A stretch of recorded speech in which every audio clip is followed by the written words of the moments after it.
Monday episode of the Dobbin Bandits. Yes, we are back to 3 shows a week. And what a show we have today. We have Mr. Ed Brisson, a wonderful writer and someone who's worked on Alpha Flight, Ghost Rider, Wolverine, Predator. I mean, he's done it all. He's done it wonderfully. Very interesting to see how, he puts these stories together, his writing influence, his style. He's a really, really nice guy. You're going to love this interview. So here is Ed. And Ed, thank you so much. Hey, thanks for having me. So let's start at the very, very beginning. How did you first discover comics? I first discovered comics, I think, the same way. I think there's a whole generation of kids who grew up in the 80s Mhm. who ended up in the hospital and were given a stack of comic books and became addicted from that. I feel like it's like a common-ish origin story, and that's for me.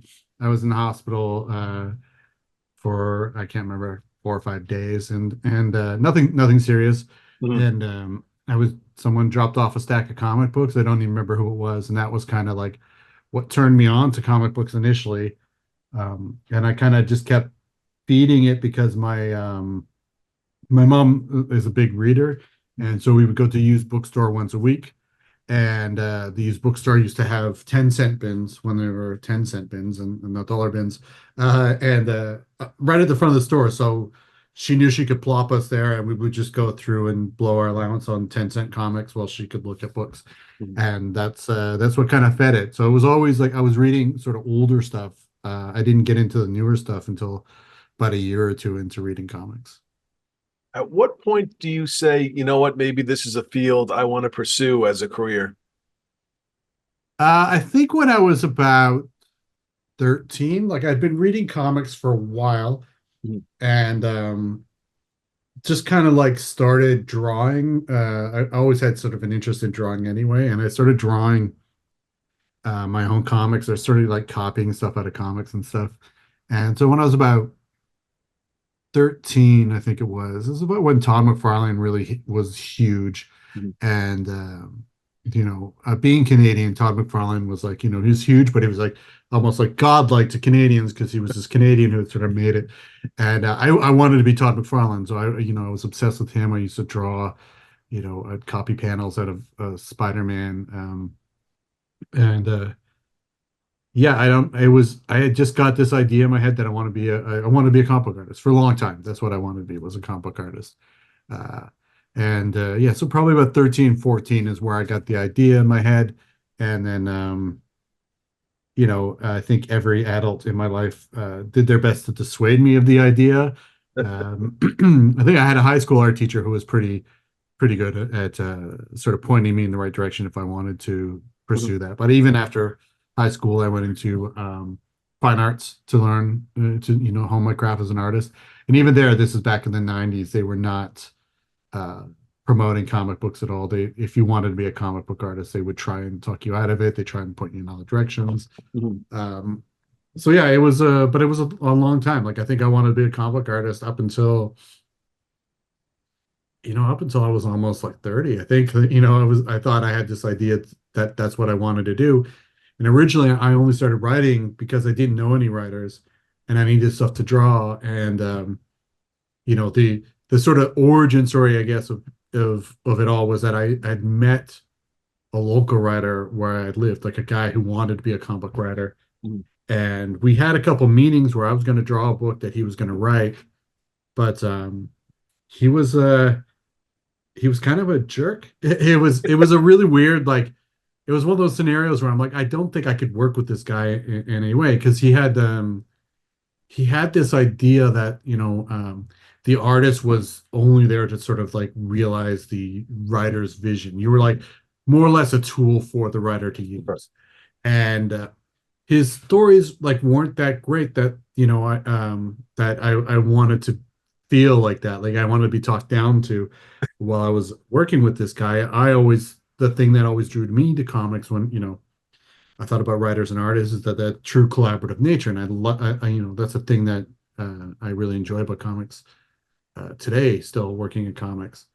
um but yeah, he was just kind of a jerk about it. His scripts weren't great, And so I just went and started writing myself because I knew that at the very least I could write as well as he could. And so I just started writing, and I would absorb books on writing and stuff throughout high school, and then in post secondary when I was in fine arts, I took a creative writing course. I dropped out of fine arts when I realized it wasn't going to lead to comics, Mhm. and then I went back to school a few years later. I went back to university, and I kind of took anything that interested me. So I was all over the place. I was taking history, I was taking sociology, I was taking math, and then I was also taking creative writing and like film studies and all that sort of stuff. Um, so there, I was always kind of feeding that side of it, the writing side, because I knew that if I was going to write, I wanted to be as good as possible, um, so that my stories would be as good as possible. And then, yeah, I think I went until I was about 35, and I woke up on my birthday. It was my 35th birthday, and just decided like I don't want to draw anymore. I don't like drawing, and so I just stopped drawing and started just writing and publishing short stories and doing all this sort of stuff. And it was about like 2 years after that that I had my first image book, and then so clearly it was like the writing side I had developed up better than my art side. Right. Uh, so it's a very long, rambly sort of origin there. No, I think it's pretty cool. Were there Canadian exclusive books that you read growing up, or was it always stuff the Marvel and the DCs that were coming in? I was obsessed with Captain Canuck when I was younger. He was I like to say that he's like a Canadian Captain America is kind of a slight against Captain Canuck because it's a much stranger book than that. It's a much like it has a lot of cosmic elements. Um, but there was a chain of stores in Canada called Zellers that for the longest time they would sell 3 packs of Captain Canuck for 75 cents. And, Mhm. so they were just kind of everywhere, and Right. we would buy them. My mom would be there buying whatever the hell she was buying. And, my brother and sister and I would be down in the toy section, and I'd always be going through those like plastic three Right. packs of comics and trying to like, I don't know if you ever had those and you're Yeah. trying to buy from them and See if you there's need one to in there you didn't have. yeah, you were like trying to like pull them out so you could see what the middle book was, and it was always a pain. Um, but yeah, Captain Canuck. I was obsessed with Captain Canuck as a kid. Um, when I was 18, I did something that I do not recommend anybody do. I shouldn't have done it, but I had that sort of youthful like sort of like ignorance where you just kind of dive headfirst into scenarios Mhm. that I do sometimes miss. But Richard Comley was the man who created Captain Canuck in the 70s. And when I was 18, I somehow got his home phone number, and I called him at home, and I was like, I want to get into comics. I grew up reading Captain Canuck. Uh, what advice do you have for me? Sort of thing. And like he should have hung up the phone. But to his credit, he talked to me for 2.5 hours. It was a great moment for me. It really still now, like I get choked up talking about it. It, Right. it meant a lot to me. So through him, I ended up meeting. Like he recommended that I talk to these other people who were in Canada, Mhm. and I ended up meeting people. It's not anything that led to me having a career in comics, but it helped. It helped me learn more about the industry and such. Mhm.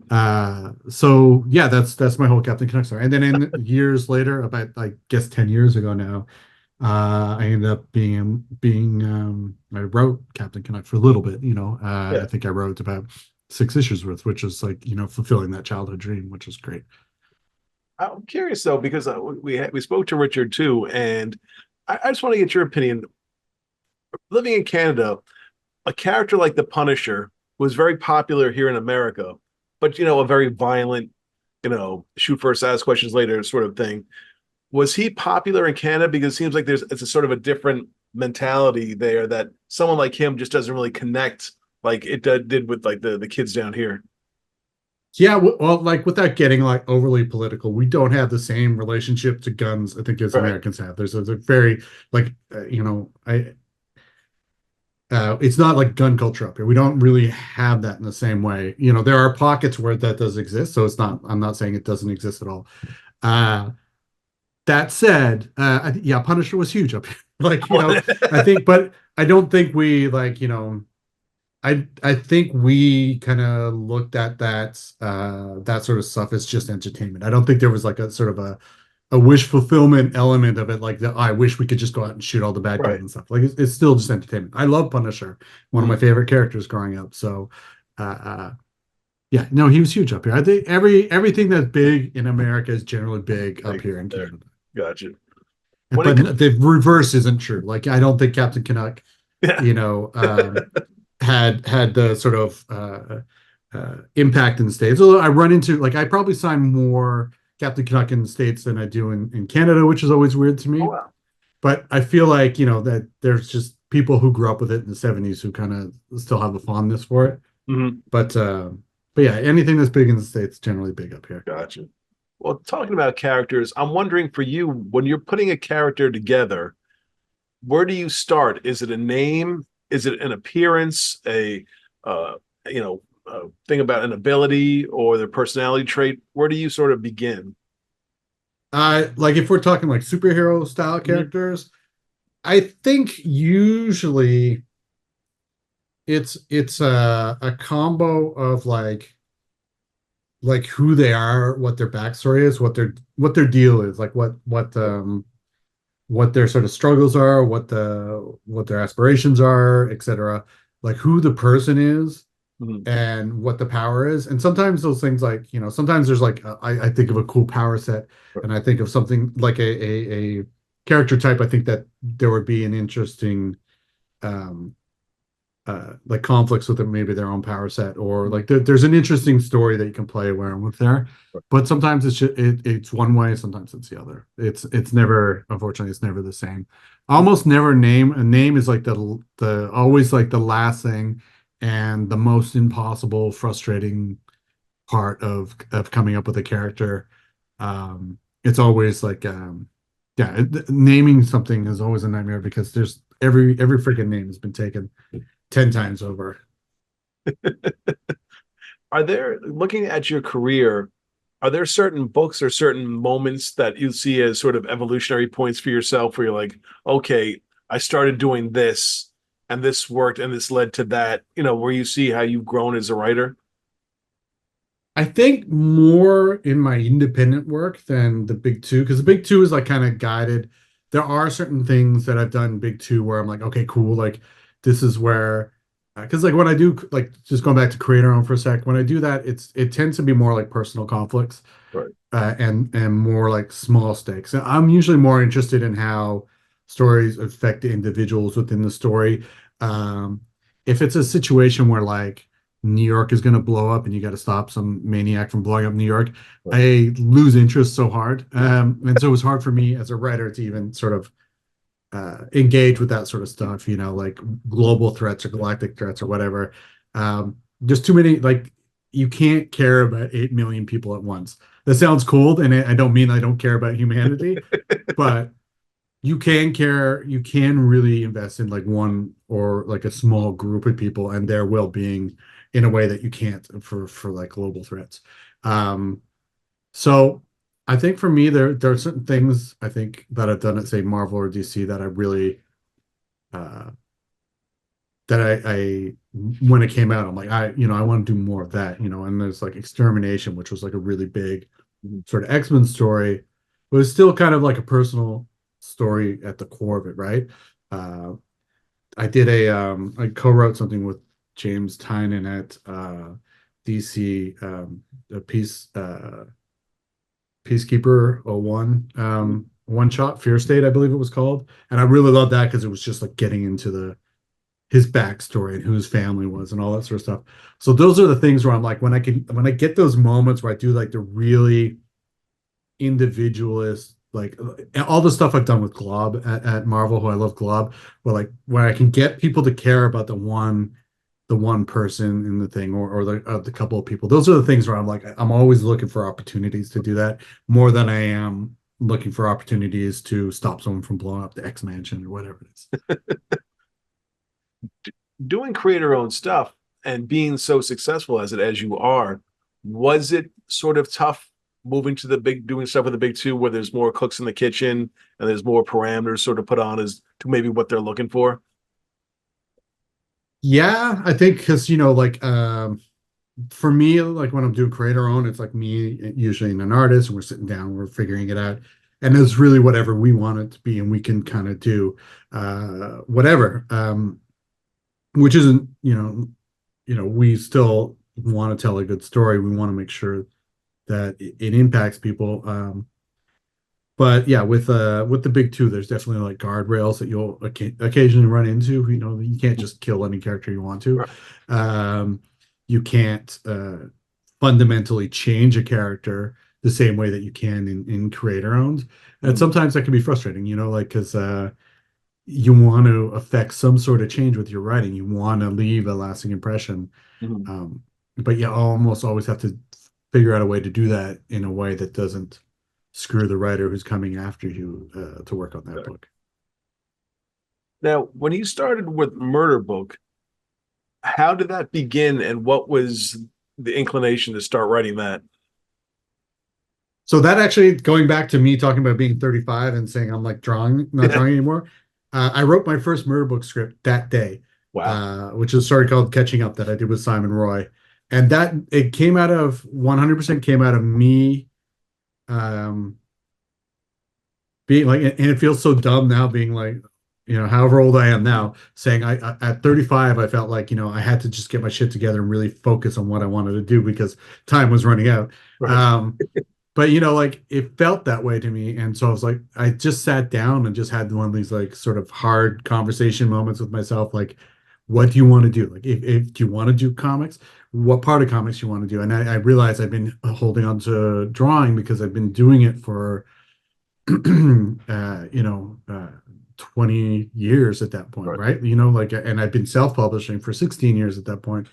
And so I had been holding on to this idea of being a comic book artist, but the writing was, from very early on was actually the part, if I sat back and was honest, it's the part that interested me more.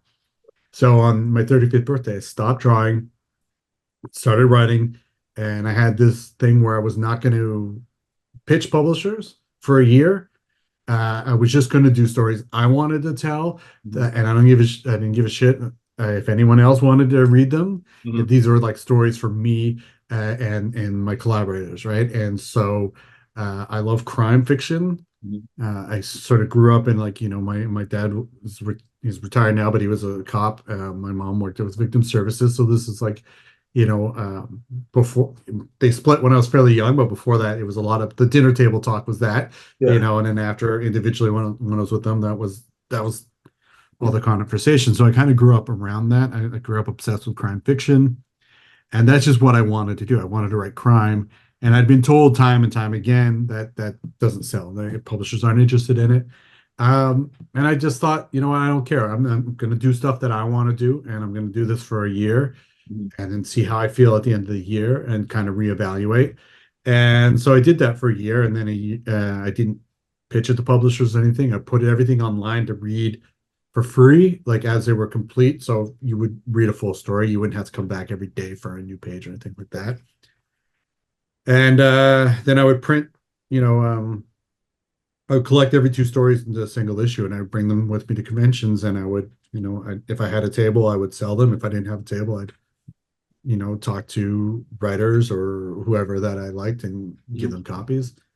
And yeah, that was just what I did for I guess about 2 years. I was doing the murder book stories, and I think I was really enjoying myself. I was really, like I said, it's distilled like pure me, the kind Right. of stuff I wanted to do. I was making a lot of great, had a lot of great relationships with artists I was working on. Um, and one of the artists I did a murder book with was Michael Walsh, and we ended up going off and pitching a comeback. That was actually we had pitched a couple things to Image, but comeback was the one that got picked up. But murder book was really just a chance to be like, this is my voice, this is what I want to do. My rationale behind doing the short stories too is I knew at some point I would show these to editors, Mhm. and the thing I had been thinking about as a writer, you cannot walk up to an editor with a script. It's not going to happen, right? They're not going to look at your script and be like, okay, cool, you're hired. Mhm. But I knew if I could do like 5 to 10 page stories and just kind of somehow get those in front of editors. Mhm. Those are things that they can read while they're having a coffee or something like that when they're at the convention, while they're bored. I don't expect that they're going to read them in front of me or anything, but if I could get them in their hands, I knew Mhm. that, if they were good enough, then maybe that could be my way in. And like in a really roundabout way, that's kind of how I got my first Marvel gig. Was I had handed an editor a copy of Murder Book.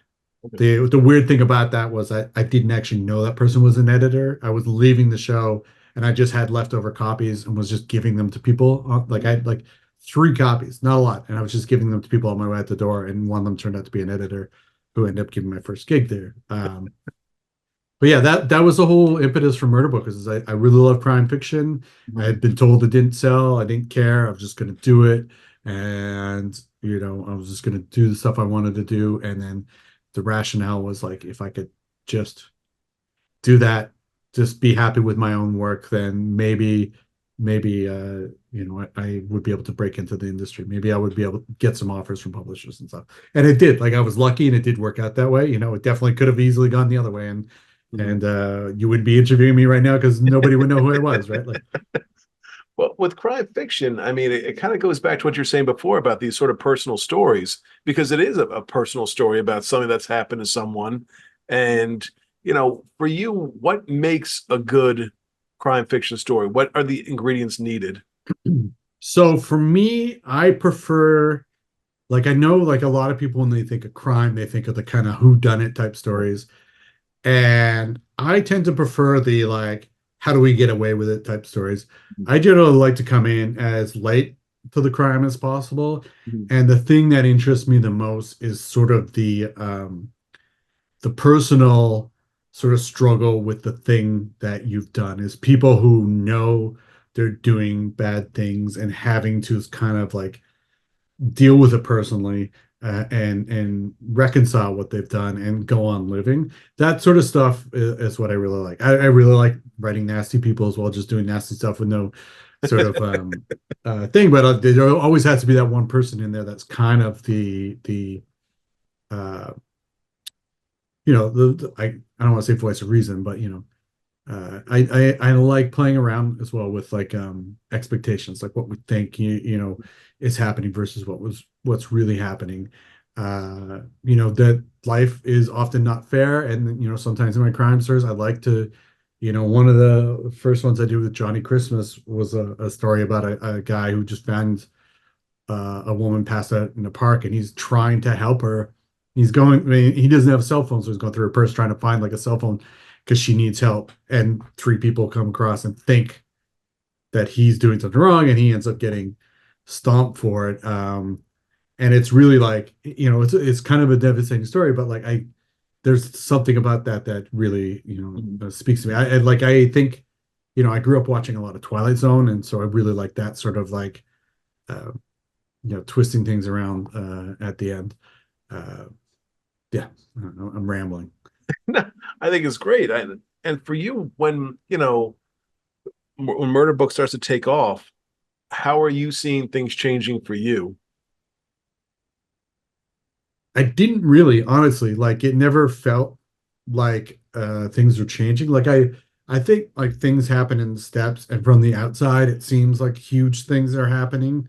Mhm. And from the inside, like, going from doing Murder Book and then getting my first image book, like I remember I got my first image green light and I immediately vomited. I was so freaked out and nervous about it, right? Like, Yeah. so those are big moments, but once you're in it, and it just feels like your day to day, right? And then when it goes from that to, when I got a Marvel gig, that felt like a giant deal to me at the time. But like these things are kind of they're hard to hang on to. You really got to push, and you really got to fight and work really hard to kind of hang on to these things. So it felt like, I think things you could tell, I was getting better offers and stuff as it went along, but there never came a point where like I could felt like I could kick back my feet and just be like, yeah, I've made it. I'm good. I'm solid.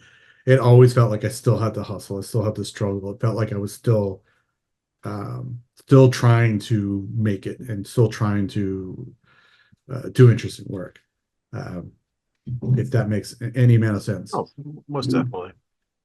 Kind of a little bit about the crime and books, but when you work on someone like Ghost Rider or Batman or Wolverine, these are characters who have a very clear cut sense of right and wrong at times. Um, what Well, I hate to bunch them all together, but for you, when you have a character like that is so driven, sort of to avenge wrongdoings, how do you approach it, and what did you want to add to these kind of characters? Oh, that's a big one. I don't know, like with Ghost Rider, it was a thing where I was a really big fan of the old, Mhm. uh, both the Johnny Blaze stuff and then the Danny Ketch stuff from Yep. the '90s. I grew up like the Danny Ketch stuff was my intro to Ghost Rider, Mhm. and then I went back to Johnny Blaze stuff afterwards. So for me, I just really wanted to build on the lore. I thought there was a lot of when I came into it, I thought there was a lot of interesting stuff going on. That Donny Cates had done a series called Damnation, where Johnny Blaze dethroned Mephisto Mhm. and was the king of hell. And I thought, there was a lot of interesting stuff to do there. Like I think uh anytime you get a new boss anywhere, everyone is Yep. always, hates the new boss or is very like tests the new boss, right? And I so for me, I just thought there was a lot of fun stuff there that we could play around with Ghost Rider and kind of with Johnny Blaze. I mean, and I kind of build on it. It's like him struggling with running the place that he's kind of been fighting against or on and off fighting against. His story changes over the years. And then with Danny Ketch, like his '90s stuff was like you didn't have to dig too deep to see that it was kind of about addiction, right? And sort of bringing this in and trying to have him step away from it, in the newer thing, like trying to like he like almost like he's a recovered alcoholic who's trying to just even though he owns a bar, he's like he's keeping that stuff close, but he's trying to be better than it. So that's kind of for them what I was trying to bring in and what I was trying to build upon, and how like Danny Ketch's like sobriety sort of falls apart. Um, for Logan, or for Old Man Logan, it was interesting one because we, like when I first came on, we did that Maestro story, which was kind of like an editorial sort of like mandate when I came in. That's something they want to do, which is great. Like I thought it was a fun thing. Mhm. But for me with Old Man Logan, I kind of like doing these. I really like the idea that we could just do these 4 issue things, 2 to 4 issues. We're just traveling around. There's a Canadian TV show called The Littlest Hobo, Okay. which Americans probably aren't aware of. It's about like a German Shepherd that just goes from town to town and he helps out in whatever. It's like a more proactive Lassie. He's kind of helping out in whatever the problem is in that town. Um, that week, and then at the end of it, he always wanders off like Clint Eastwood into the sunset. And that's what I was going to do with Old Man Logan. I really want to do that sort of like he's just moving around, kind of Mhm. helping people in different areas, and it's kind of like it's a bit of a Clint Eastwood sort Right. of thing that I thought was fun. And I blanked on the so you said Batman. Batman, yeah, Batman. Well, I did just a little bit with Yeah. Batman, and he's tough. Uh, but for me, it was just mostly I did Batman Incorporated, so it was like him just handing off the reins, and we got to play around with Ghostmaker, Mhm. um, who was a lot of fun because he's like a more psychopathic sort of version Yeah. of Batman. So he's a guy who can give into a lot of Batman's more base instincts. And so for that, I was just trying to have a lot of fun. I was just trying to see what a Batman who is less willing to like sort of less like hampered by morals, I guess. Right. Like what does that look like? What does it look like when he's running a team? Mhm. Because he's very cold, he's very clinical, and in a way that Batman kind of is, but he's a lot harsher. And so I just wanted to see what it would be like to take him and put him in a leadership role and force him to do well at it, despite who he is. When you're handling, characters like those who are, especially Batman, who are cornerstone characters for the company, uh, do you have pressure on yourself to be like, okay, I want to sort of keep it within what they've been doing, or did you just say, you know what, this is my story, I'm going to put out how I want to put it out? I always try and push and do the thing that I want to do. There were times, especially when I was starting out, that I really kind of was like, I'll just do the thing that they want to do. And sometimes you're kind of hemmed into uh like XYZ sort of guidelines if it's an event or something like that. But I always try and push out, do my own thing and do something that I think is interesting and hope Mhm. that other people agree. I mean, you've had good runs on books. Do you like sort of moving book to book and story to story? Or if they come to you and said, listen, we love what you're doing with, let's say, Batman or something like that, how'd you like a 2 year run on the book to complete your story? Or do you sort of like moving around? Yeah, it's almost impossible to get 2-year runs in the industry today. As Like, some of the bigger names get them for sure. Mhm. Um, I would love, like I think I was a little bit over 2 years on Old Man Logan. Mhm. When you take in Dead Man Logan, I think it was about 3 years. Okay. Um, so yeah, I love the idea of being able to stick with something for a long time, Mhm. and building like Predator. I think I've written, I don't know how many issues of Predator have I done, 10, 15, but it's like over 3 arcs. Right. And through that, I'm trying to build a story and continue building upon it. So that's kind of thing I love doing. And then if they kept me on Predator for 10 years, I would just keep building the story that Right. I want to build. And sometimes you just want to get in and get out. You have like one story you want to tell. Mhm. You want to tell it, and you don't want to overstay your welcome. It really, for me, depends on the project, depends on the character and my attachment to the character. I want to get back into Predator for a second, but with both Wolverine and Predator, when you started, did you have sort of an endpoint in mind where you'd like the stories to go? Or were you sort of kind of going issue by issue and seeing where it's going to lead to? So with Old Man Logan, like there was definitely an end point, which is the end point that we Right. got to at the end of Dead Man Logan. That Mhm. was always kind of the thing Right.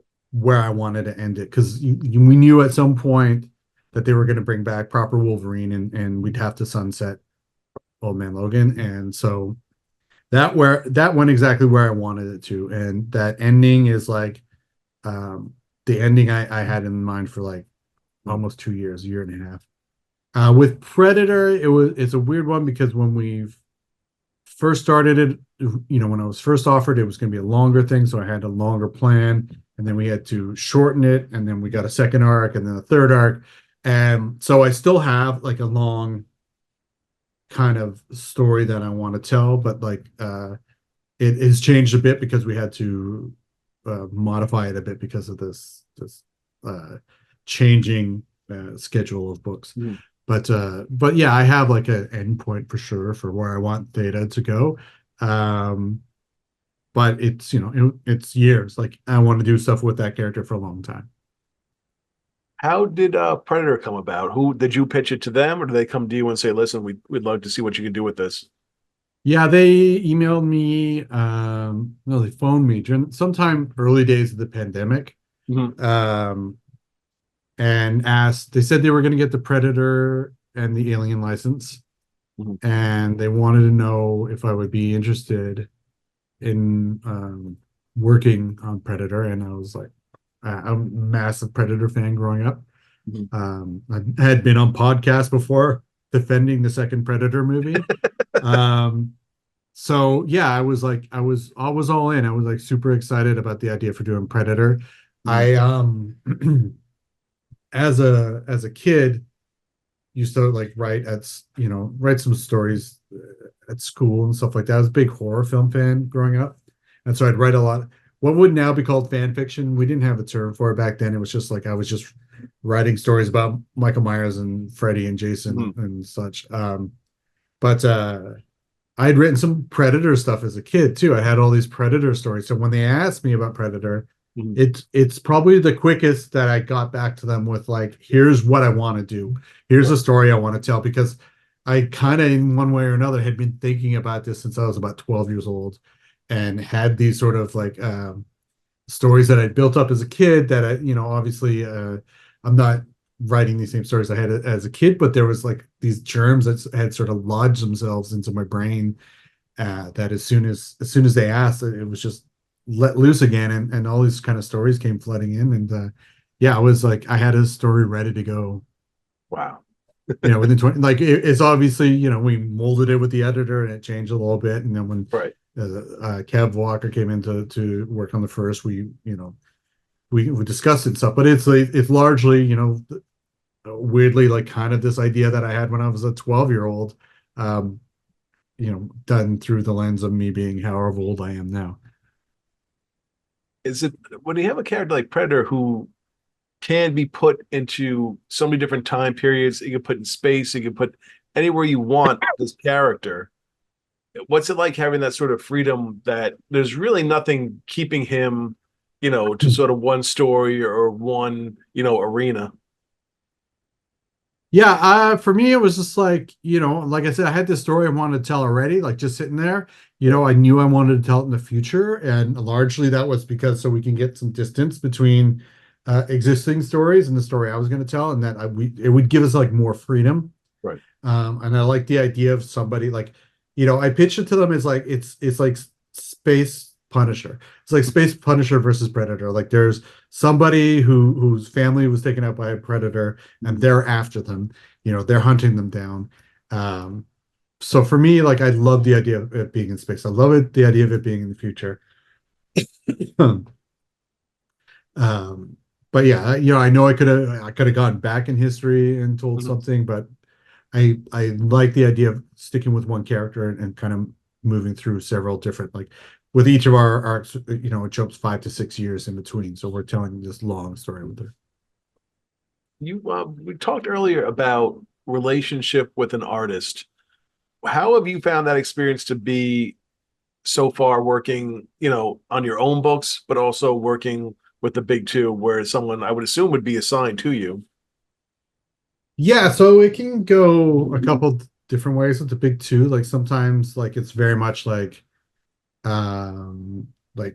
you because usually on the big two, the writer is kind of brought in first to work on, like start developing the project, and then they start like kind of like looking at artists to bring aboard. And sometimes they'll ask for input, like what kind of who do you think would be great on this? Sometimes, like I've been able to bring in artists I wanted to work with on projects. Other times they're like, oh, here's some artists we're looking at, Mhm. and we go back and forth. Mhm. Um, and then sometimes it's just like, here's the artist. This is who you're working with. Right. And that's not always like it, every relationship with an artist is different. Mhm. And I've been assigned, like there's been an artist who's been assigned on a book that I'm working on, and he or she and I don't know each other before we start on the book, but we get along Mhm. great, and end up, there's a lot of artists who I was assigned, that we were assigned to work together, that I'm still in touch with, and we Mhm. keep in touch and always talk about doing other projects down the line. And sometimes, it's just like a work thing. You guys, you clock in, you get along well enough, but it's like there's not really that kind of spark, and it's just different. It's different working styles and stuff, and it's just the way it works out. Not everyone is going to be, you're not going to get along, Mhm. or have like deep friendships with everyone you work Right. with. I always try to keep an open dialogue with all the artists and stuff, as well. But everyone, like some artists just like to get the script, disappear, work on it, and then come back. And then some like to, like, have Messenger open, and there's some artists where we will talk every single day about the different pages and panels and stuff like that. At this point, when you're being approached to do a project, what's the hook you're looking for? What do they have to say, and what do they have to offer for you to be like, okay, this might be something I'd like to get involved with? It really just has to be something I'm interested in, and what that is I'm not sure. I'll know what it is when I see it, kind of thing, right? Like, I like something that can feel like a challenge. Mhm. Right now, so about 6 months ago, I started working in video games as well. So Good. that's eating up a lot of my time. And so now I am super picky with like what kind of things I'm going to take on, because I have to make the time to work on it. I have to like carve out a lot of extra time to work on a project. So it has to be something that's like just super interesting to me in some way, or deeply personal. So I'm doing a lot of creator own work right now because I have these stories that I've been sitting on for years that I need to get out. And if I have limited amount of time, the stuff that's going to get my attention is the stuff that I can get really excited about. So if it's something, if it's a short or something like that that someone hits me up with, and it's just like kind of like it could be fun maybe, but I'm not super interested in it these days. I'm just not doing it. Yeah. Whereas before, like when I started out, I would say yes to everything, and Right. then and that was like that's such a terrible approach. It You end up working on books that you kind of hate afterwards because it's just like you don't have that sort of same connection. So I have to have some sort of connection with whatever people pitch me, or it's got to be something that just excites me. Um, yeah. Well, well, just because you brought it up, now you're working on video games. If 35-year-old you had gotten the opportunity to work on video games, would that have been the path you would have taken as opposed to No, comics? No. no, I didn't actually start playing video games again until the pandemic Okay. hit, because pandemic hit and everything shut down, and all of a sudden I had free time on my hands. And I grew up, I played a lot of video games growing up. And it was like very early days video games. And I had a really cool situation where a friend of mine who lived down the road, he never ended up doing this, but when he was younger, he wanted to program video games. Mhm. We're just like the Commodore 64 era, right? Like, so this is like a long time ago. And he would program games, like, and I would come over and test play them. It was always like this great thing. I loved video games up until like the end of high school. And then I've always had a system in the house, but I kind of never really got into the games where you need to spend like 100 hours or whatever. And then the pandemic hit, and I was like, well, okay, well, I'll pick up. And I played Last of Us Part Two. It was the first game I played fully all the way through.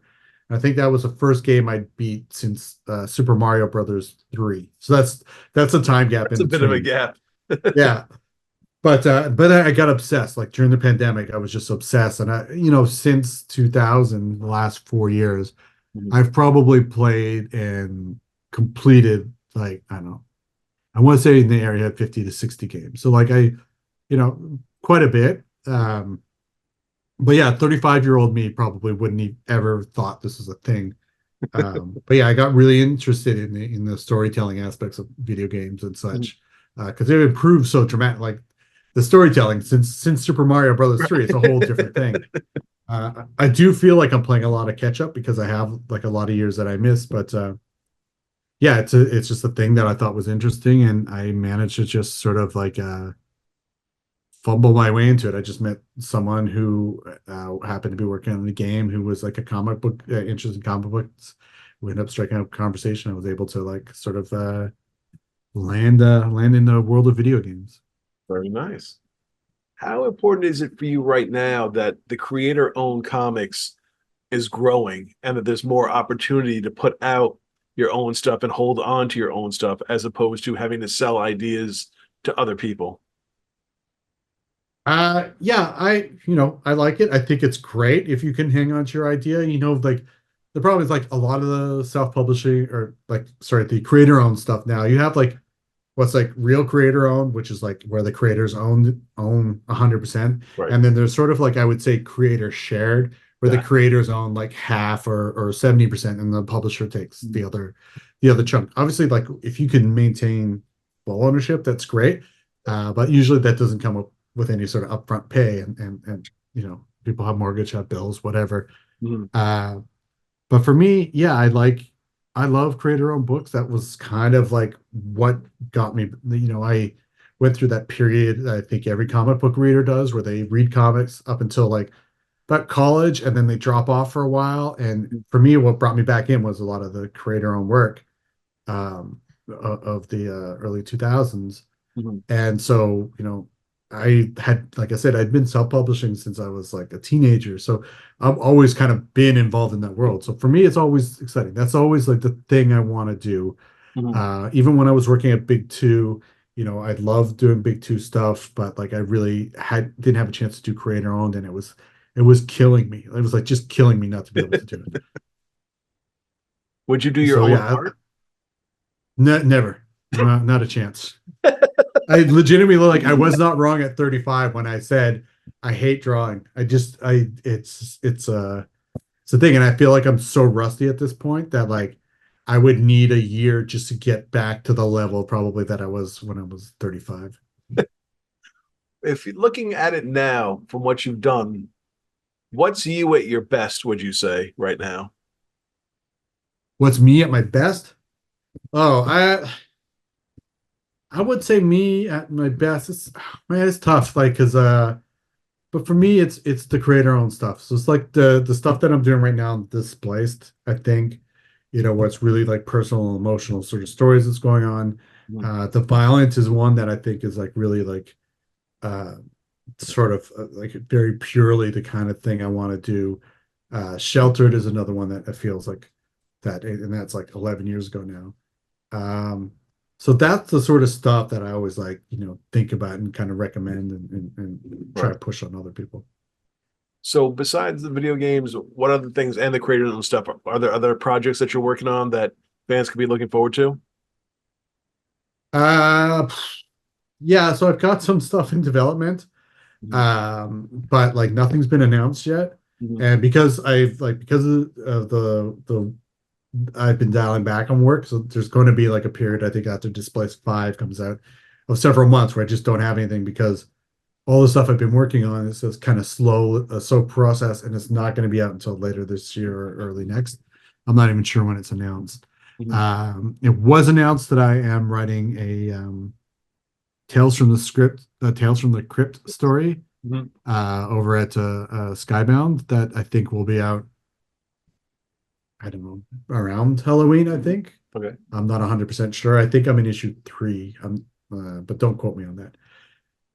But yeah, I think just keep an eye on my sites, and I'll post when I've got things. I'm hopefully gonna have some news. A lot of it is just kind of me plugging away behind the scenes, and Mhm. things will just get announced when it's announced. I'm like weirdly not stressed about it anymore. I'm just kind of like just working on the projects I want to do. They're gonna come out when they come out, Mhm. and I think they'll be better for it. And we are back. Ed is one of the nicest guys out there, and it's really interesting to hear, his perspective of, as his popularity grew and continues to grow, with his different books. Murder Book is something that he's very passionate about and did a phenomenal job on. So, Ed, love to have you back on and talk more about these other projects you're working on. It sounds like it's going to be phenomenal. And guys, please, I've said it before, and I will say it again, please vote for us. You know the website. I've said it a million times. Go there, tell your friends, tell your family. Vote Dog and Bandits. It is closing in October, right around the corner. We really appreciate it. So you guys have a wonderful Monday, and we will see you on Wednesday with a big, big, big, big, big, big, big, big, big episode.